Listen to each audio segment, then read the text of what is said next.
Again, a missionary walking his walk, to be sure, Margaret. First of all, I think there is a question beyond the idea of walking that walk. Why anybody would go to North Korea if this is in fact possible? How exactly did he come to be arrested?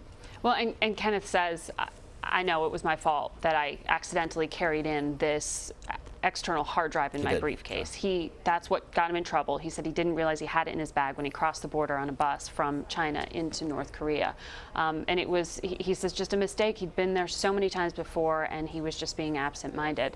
But he does admit, you know, the American government warns Americans, don't go to North Korea because we cannot protect you, and if you get into trouble, it is very hard for us to get you out since we do not have diplomatic relations. So he says, yes, that was my own fault, but he truly didn't believe he was doing anything illegal by bringing in these groups to pray. And so here he is, the only person in a prison camp for foreigners, unaware of really what to do, and yet he tells you with a straight face and real conviction that he felt this was a blessing. What struck you when you sat down with him?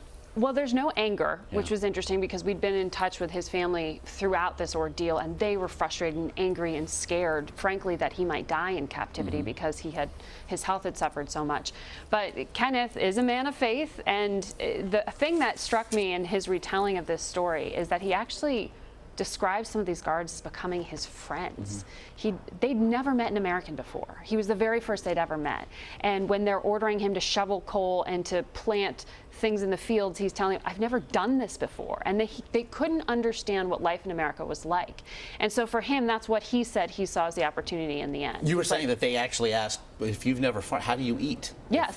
When he said, I don't know how to farm. I mean, it was like an alien arriving into their very midst. Yes, they thought he was lying. I mean, they laughed at him. I mean, he's describing, in America, people own their homes. In America, people have their cars. And they are so isolated within North Korea that's why he said he saw it as a blessing and opportunity to be that window to the outside world. He's arguing for more contact. He doesn't think the U.S. should be sanctioning and separating themselves from North Korea this much because he thinks the people of North Korea suffer. You mentioned the State Department says don't go to North Korea because of, essentially you are becoming a political pawn. You are putting yourself in the position to be such. He actually said in your piece, indicting him was indicting the U.S. and certainly seems to speak volumes about a diplomatic relationship that barely exists between the two countries. Well, there are no ties officially. I mean, other than a secret mission that he reveals in the book that the White House did send a doctor to check on him and someone from the National Security Council, you don't really see American officials ever having contact with North Koreans,